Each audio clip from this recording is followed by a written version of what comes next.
आज चर्चा करेंगे अपन अवतल दर्पण में प्रतिबिंब निर्माण कैसे होते हैं। ये 10वीं क्लास के लिए बहुत ही महत्वपूर्ण टॉपिक है। एग्जाम में हर साल इसमें से कोई ना कोई एक जो प्रतिबिंब निर्माण है वो जरूर पूछा जाता है। इसमें 6 कंडीशनों में अपन प्रतिबिंब निर्माण देखेंगे कि हर कंडीशन में क्या क्या आपको अंतर देखने को मिलेगा। तो देखिए, सबसे पहले इसमें शुरू करते हैं। नंबर 1 है इसमें कि जब वस्तु अपन के अवतल दर्पण के सामने अनंत पे हो, कहाँ पर हो, अनंत पर हो। जब वस्तु कहाँ रखी है, अनंत पर रखी है, तो अनंत पर रखी वस्तु का जो अवतल दर्पण है वो किस प्रकार का प्रतिबिंब बनाएगा उसके बारे में अपन देखते हैं। देखो, ये सबसे पहले प्रतिबिंब निर्माण के लिए आपको क्या करना है। सबसे पहले इसका जो डायग्राम बनाने के लिए सबसे पहले आपको एक अवतल दर्पण बनाना है।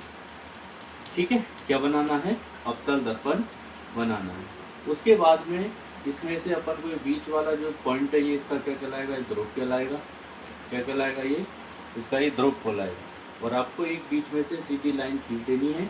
ये अपन की सीधी लाइन क्या कहलाएगी बताओ, इसकी मेन एक्सिस कहलाएगी, मुख्य अक्ष कहलाएगी। तो ये इसकी हो गई मुख्य अक्ष। ठीक है, अब देखो इस पर कोई एक बिंदु बना दो ऐसे। यहाँ पे ये हो गया इसका वक्रता केंद्र सी हो गया। ठीक है, और ध्रुव और वक्रता केंद्र के बीचों बीच आपको एक बिंदु बनाना है। ये इस दर्पण का मुख्य फोकस हो जाएगा। क्या हो जाएगा, इस दर्पण का मुख्य फोकस हो जाएगा। क्या हो जाएगा, मुख्य फोकस हो जाएगा। ठीक है, सबसे पहले आपको ये फॉर्मेलिटी कर लेनी है। अब देखो, जब कोई वस्तु अनंत पर रखी है, माना कहीं का कोई वस्तु बहुत ही दूर, जैसे सूर्य है, तारे हैं, ये हमसे कहाँ पर है, अनंत में है।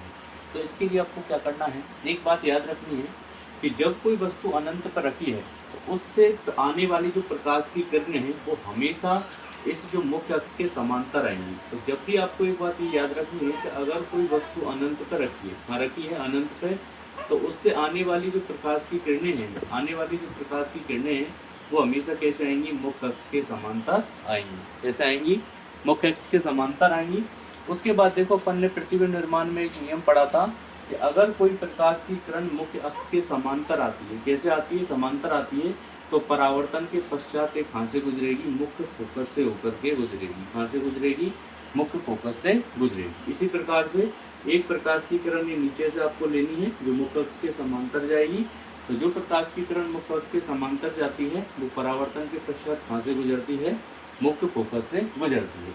अब बात करते हैं प्रतिबिंब कहाँ बनता है। तो अपन बात करते हैं किसकी, प्रतिबिंब की। तो प्रतिबिंब जहाँ बनेगा जहाँ पे दोनों प्रकाश की किरणें टकराएंगी, जहाँ पर ये प्रतिच्छेदित करेगी, माही वस्तु का क्या बन के आएगा, प्रतिबिंब बनकर आएगा। तो आप देखो ये दोनों प्रकाश की किरणें कहाँ प्रतिच्छेदित कर रही हैं, फोकस पे। तो सबसे पहले इसकी देखो क्या क्या इसके रिजल्ट सामने आए हैं कि प्रतिबिंब की स्थिति क्या है, लोकेशन क्या है इसकी, कि प्रतिबिंब की जो स्थिति है, प्रतिबिंब कहाँ बना है बताओ। तो प्रतिबिंब बना है अपन के, कहाँ बना है बताओ, मुख्य फोकस पे। कहाँ पे बना है, मुख्य फोकस पे बना है। प्रतिबिंब कहाँ बना है, मुख्य फोकस पे बना है। दूसरा अपन बात करते हैं प्रतिबिंब का साइज। प्रतिबिंब का साइज किसकी बात करते हैं, प्रतिबिंब का साइज। तो याद रखना है इसमें प्रतिबिंब अत्यंत छोटा बिंदु आकार का बनता है। कैसा बनता है, अत्यधिक छोटा। कैसा बनता है, अत्यधिक छोटा व बिंदु आकार का। वह कैसा बनता है, अत्यधिक छोटा व बिंदु आकार। कैसा बनता है, बिंदु आकार। ये अपन को याद रखना है। ठीक है, उसके बाद तीसरी इसमें अपन बात करते हैं इसकी प्रकृति क्या है, यानी प्रतिबिंब की जो नेचर है या प्रकृति है वो कैसी है। तो याद रखना इसमें जो बनने वाला प्रतिबिंब है वो वास्तविक बनता है। अब देखो अवतल दर्पण में कैसे अगर कोई प्रतिबिंब दर्पण के सामने बन रहा है तो वो प्रतिबिंब होगा वास्तविक, और अगर कोई प्रतिबिंब दर्पण के पीछे बनेगा वो क्या होगा, आभासी। तो इसमें जो बनने वाला प्रतिबिंब है कि वो कहाँ है, दर्पण के सामने है। दर्पण के सामने है इसका मतलब प्रतिबिंब बनता है वास्तविक। कैसा बनता है, वास्तविक बनता है।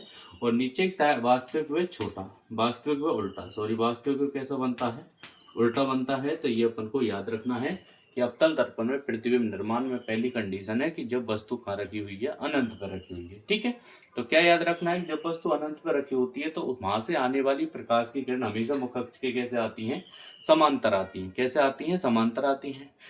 प्रतिबिंब निर्माण के नियम अपन ने देखा था कि जब कोई प्रकाश की किरण मुख्य अक्ष के समांतर आती है तो परावर्तन के पश्चात कहाँ से गुजरेगी, फोकस से गुजरेगी। कहाँ से गुजरेगी, फोकस से गुजरेगी। ठीक है, तो जहाँ पे दोनों प्रकाश की किरणें एक दूसरे को प्रतिच्छेदित करेगी वही वस्तु का क्या बनेगा, प्रतिबिंब बनेगा। तो कहाँ प्रतिच्छेदित कर रही है, फोकस पे। तो प्रतिबिंब की स्थिति क्या होगी, मुख्य फोकस एफ पर। ठीक है। दूसरी बात, प्रतिबिंब की साइज बात करें तो प्रतिबिंब इस जगह जो प्रतिबिंब बनता है अत्यधिक छोटा बनता है। कैसा बनता है? बिल्कुल छोटा बिंदु आकार का बनता है। दूसरा, इसकी प्रकृति की बात करें कि इसकी प्रकृति कैसी होती है? वास्तविक होती है। और प्रतिबिंब कैसा होता है? उल्टा। प्रतिबिंब दो प्रकार के होते हैं, अपन को याद रखना है।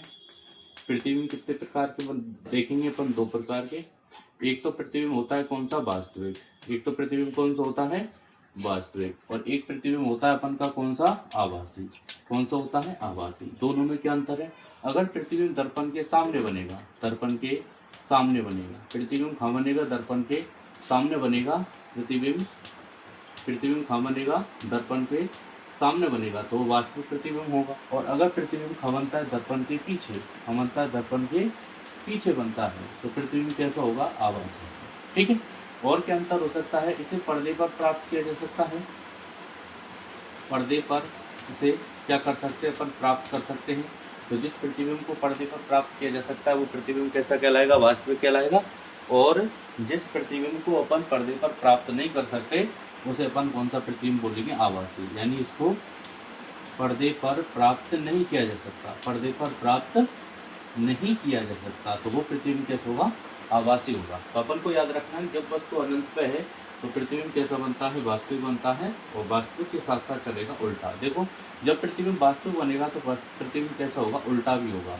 और जब प्रतिबिंब आभासी होगा तो प्रतिबिंब कैसा होगा? सीधा होगा। ये दोनों साथ साथ चलते हैं, इसको तो याद रखना। ठीक है। दूसरी कंडीशन पढ़ेंगे अपन नेक्स्ट वीडियो में, नेक्स्ट पार्ट में। फिलहाल के लिए आपको इतना समझ में आएगा होगा, देख लो इसे। ठीक है।